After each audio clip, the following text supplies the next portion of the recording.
What is going on, guys? This is a video that I've been waiting to do for such a long time. I am so excited right now, guys. I cannot even tell you.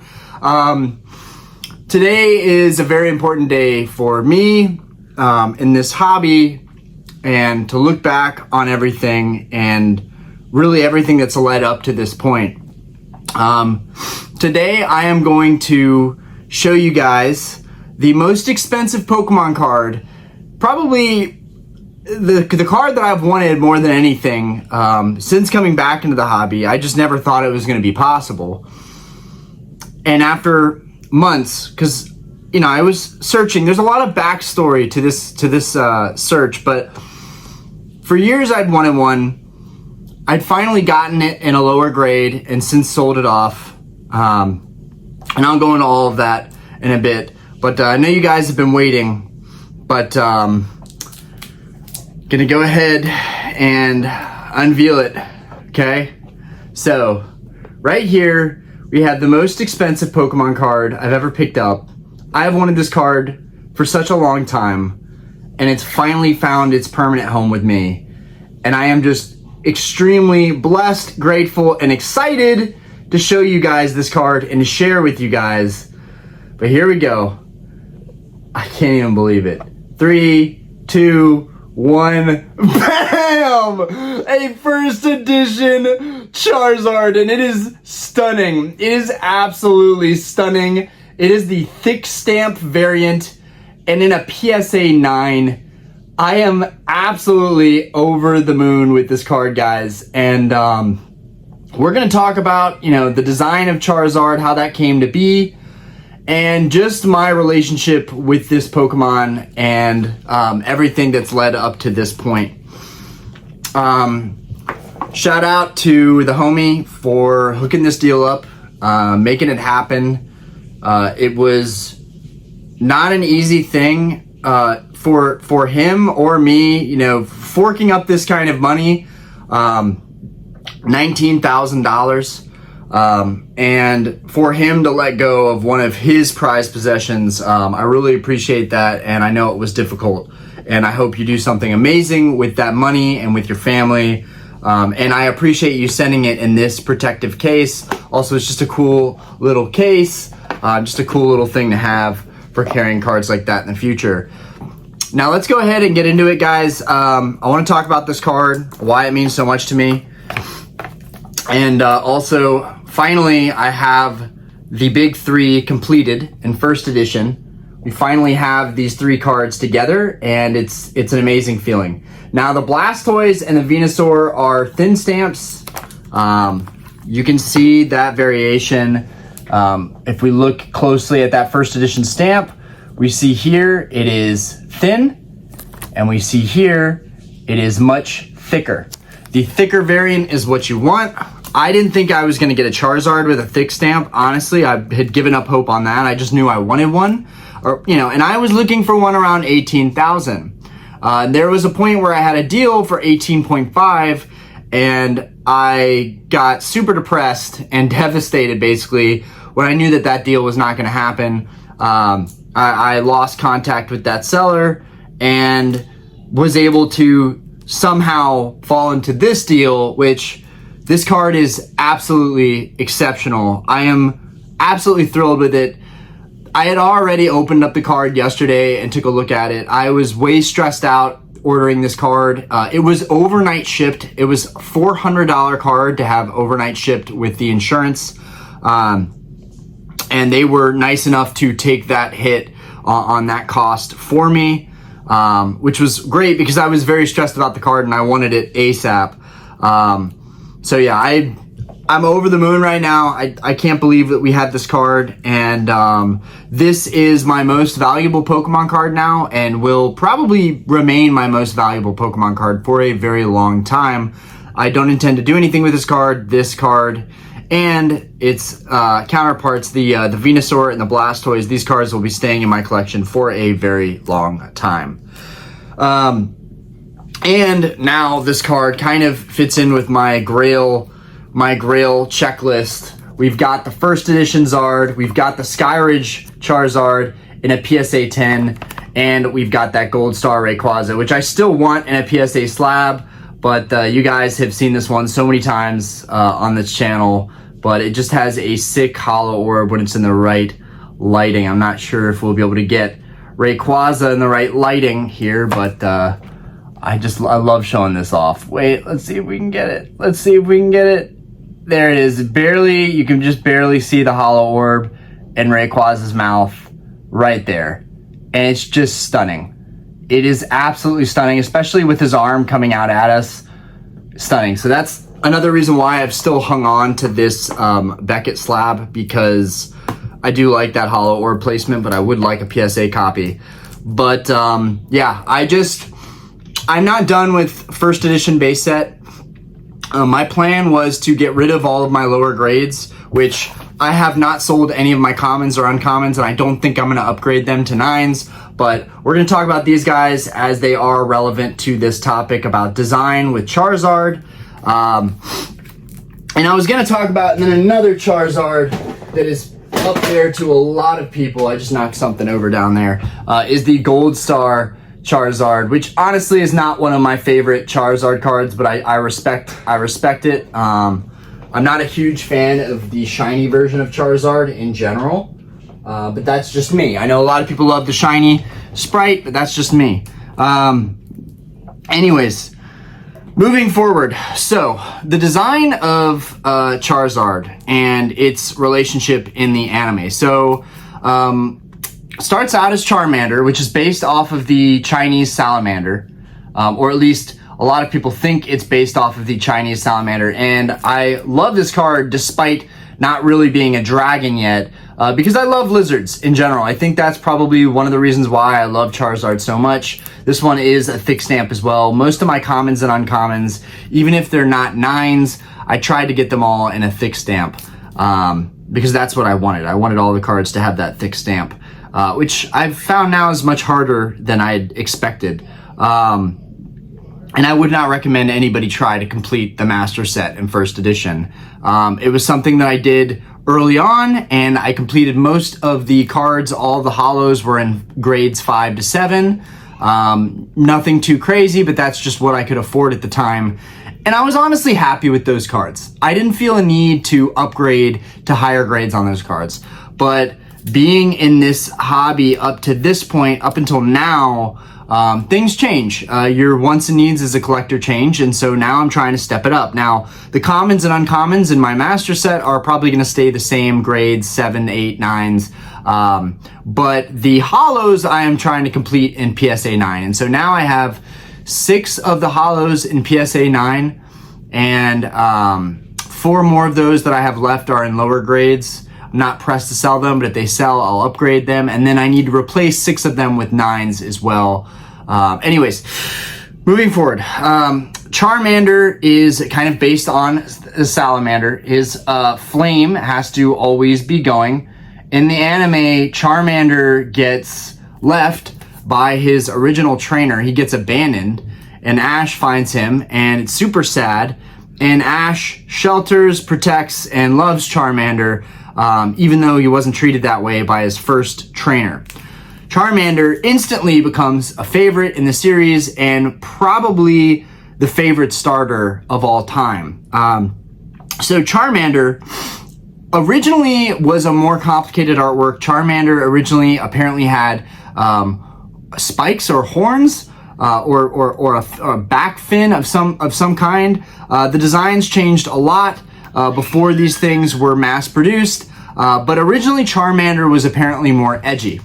So, leading into that, Charmander, based off of a lizard essentially, which was one of the common pets that Japanese kids had at the time, evolves into a raptor-like dinosaur-based Pokemon, Charmeleon.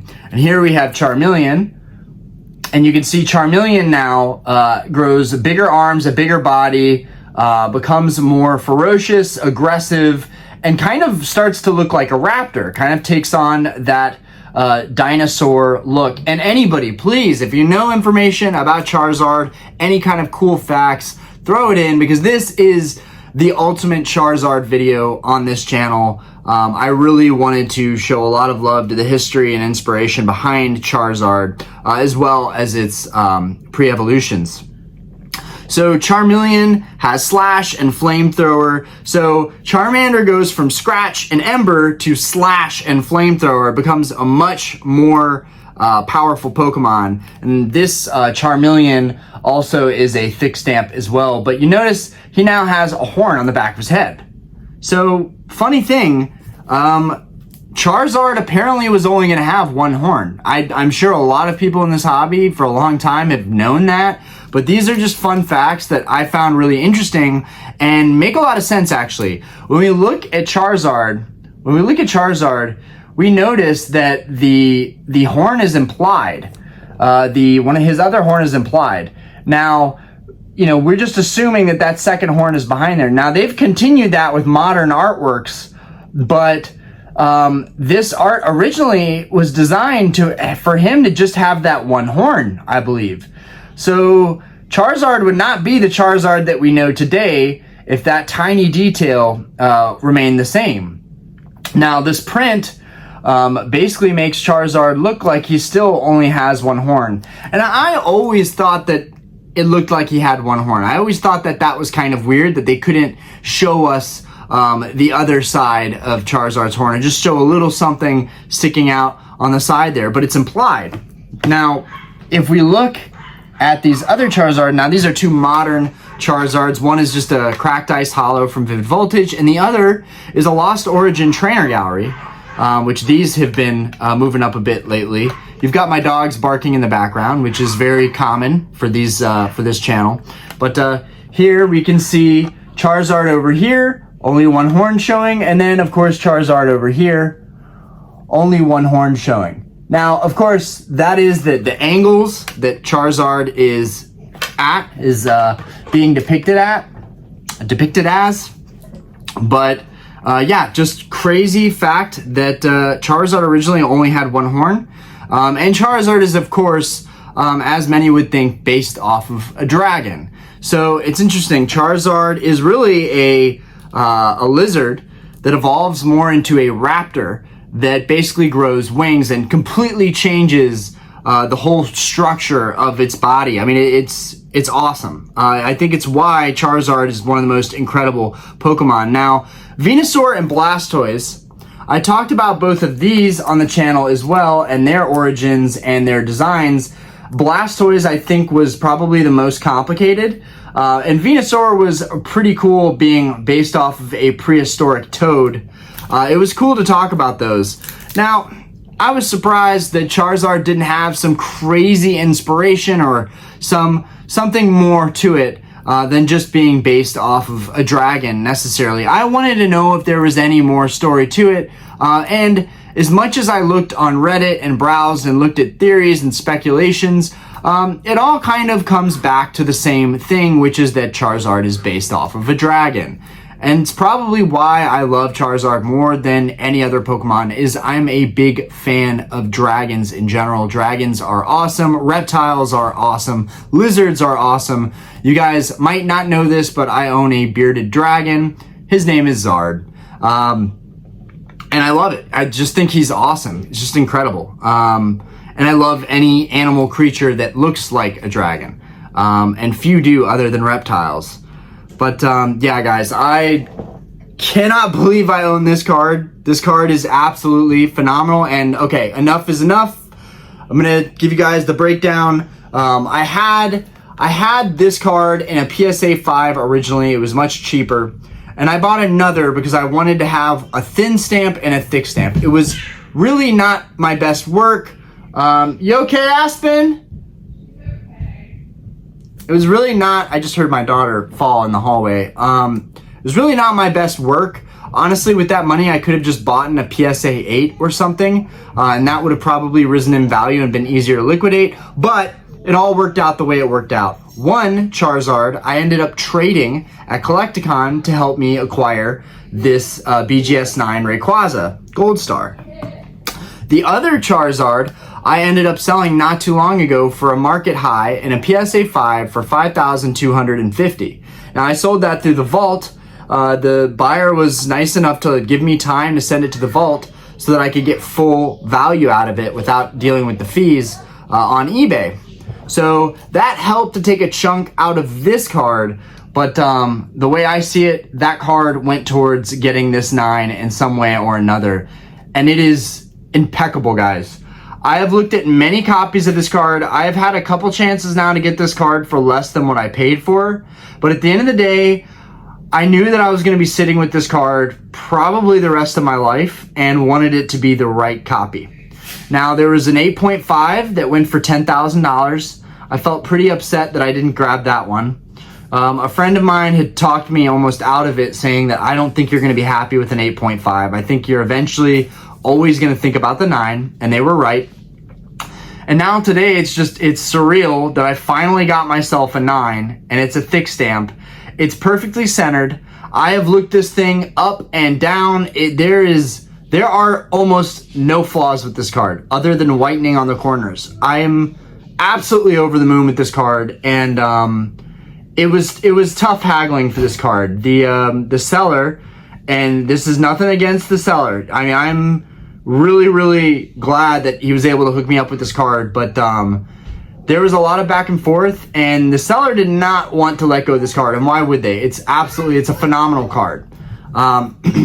There was a time where a PSA 9 Charizard was fetching $30,000, $40,000, $50,000 during the pandemic, during a time where Pokemon was really at its peak.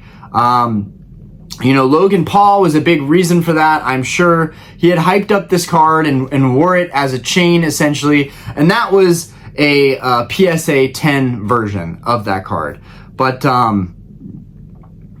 this is a PSA 9, not worth nearly as much, but to me, it's a priceless card. Trying to think what else here. Let's show you guys the back of the card.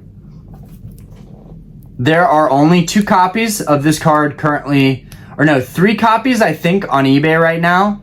Maybe entirely, or at least the ones that were at least reasonable. And by reasonable, I mean 24,000, 30,000, and 50,000. Those were the only other listings that we saw. Now, I think this card, and I still think this card, is worth around 18,000. And you might think, well, Ryan, why on earth would you pay 19 if you think it's worth 18? And reason being, because I knew that it was an exceptional copy. The more I looked at it, the more I had more photos of it, the more I pestered the seller and just nonstop wanting different angles, different lighting. Guys, you know I've had some weird high-end cards come in that had flaws, and it's always going to bother me, right? I'm always going to wonder what the actual card looks like. And honestly, for me, a PSA 9 that's either off-center, has whitening on the corners or edges, or just light surface scratching, that's pretty much all I can handle. Even print lines I'm okay with, but any kind of dents, any kind of bends, indentions, I can't handle that. And I'm very proud to say that this card has none. It also, luckily, does not have a speck of dirt on it whatsoever. This is an extremely clean copy. I mean, it is flawless on the front. It looks really, really good. There are some light surface scratches, which I'm not even sure if I'll catch those on the video, but there are some light surface scratches on the hollow on the front side. But for the most part, the hollow is in impeccable condition. The card is straight, no bends or creases or anything like that. And then the back, each corner has just a little bit of whitening. Trying to get it as close so you guys can see that well, but I mean, it's barely anything. This has to be the cleanest one I've seen in a long time. Barely any whitening on the back at all. You are going to be hard pressed to find issues with this card. And again, that's why I'm willing to pay a little bit more for it. I'm buying the card, not necessarily just the grade. And you can see just how old the card is with almost the wrinkles in the back of the card. I mean, it's just incredible. And I wonder how long are these things going to stand the test of time? Are Pokemon cards always going to hold up in these PSA slabs? Will they ever deteriorate? Will they ever separate? That's something that does concern me for these types of things as major investment pieces and collection pieces. But for the most part, in terms of the corners and the edge wear, this thing is extremely clean, barely any dots of white. I think it was given a 9 because of the surface scratches on the hollow. Because I think this card could still pass for a PSA 10 if it did not have any light surface scratches on the hollow whatsoever. And they're very light. You have to get it in the right lighting to see them. But I've never been somebody who's a major stickler on surface scratches on the hollow. That's never been like the worst thing to me. It's always been a fear of bends, creases, dents. Or seeing any kind of lifting on the corners. That bothers me too. So yeah, and looking at my Skyridge Charizard, which is a PSA 10, looking at the back of both of these, I mean, even my Skyridge PSA 10 Zard has the faintest bit of whitening on the corners. Very similar to my first edition Charizard. So to me, I look at these two next to each other, and I still feel like I got the absolute best PSA 9 copy I could get. I'm very, very happy with it, guys.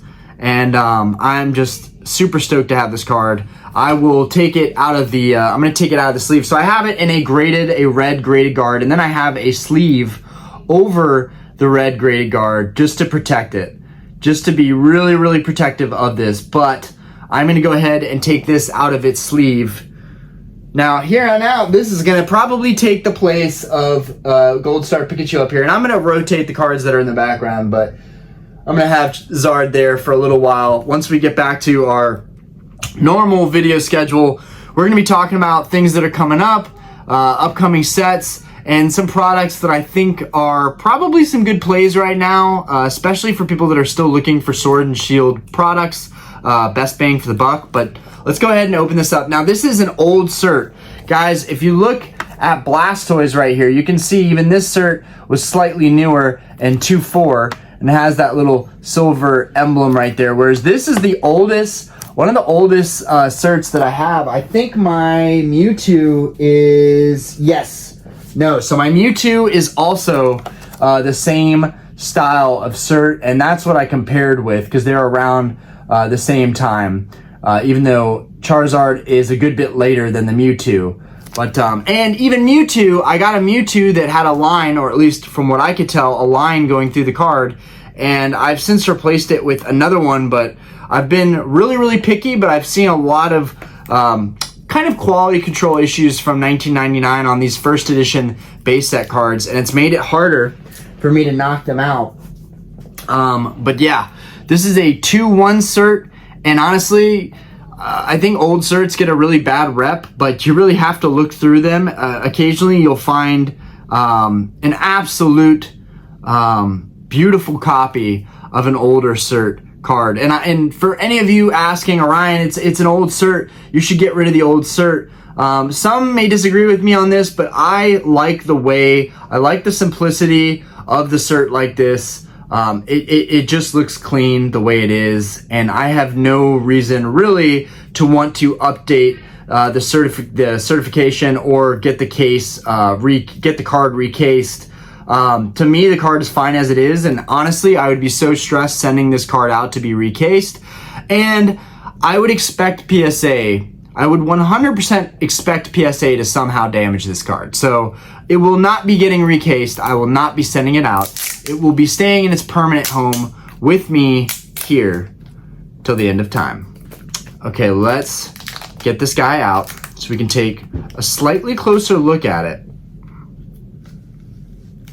And you guys might wonder why I put sleeves over this. Well, because the graded guards, they stack against each other. And so when I put it in my briefcase, all of them stack together and they won't move.